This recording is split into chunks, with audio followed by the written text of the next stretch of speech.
सिमनानी रूहानी YouTube channel के प्यारे नाज़रीन, अस्सलाम वालेकुम वरहमतुल्लाहि वबरकातुहू। सिमनानी रूहानी यूट्यूब चैनल में हम आपका बहुत बहुत खैर मक़दम करते हैं। मैं मोहम्मद मैं फिर से हाजिर हुआ हूँ आपकी खिदमत में ज़बान बंदी का एक पावरफुल अमल के साथ। अगर किसी शख्स का कोई दुश्मन या मुखालिफ हो जिसकी ज़बान बदज़बानी, बदगोई या चुगलखोरी से आपको ज़हनी या किसी भी तरह की तकलीफ पहुंचती हो और आप उसकी ज़बान बंद करना चाहते हो, तो दर्जे ज़ेल अमल 3 बार पढ़कर दम करो। कैसा ही मुखालिफ हो मरऊब हो जाएगा और तुम्हारे सामने कुछ भी नहीं चल सकेगी।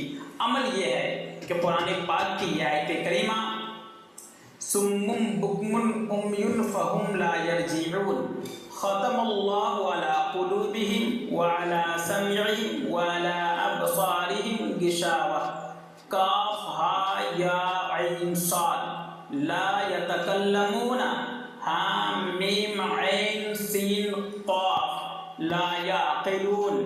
तरीक़ेकार ये है, 3 बार पढ़कर रूबरू होकर दम करो और तमाशा देखो। कैसे ही मुखालिफ हो मरऊब हो जाएगा और तुम्हारे सामने उसकी कुछ भी नहीं चल सकेगी।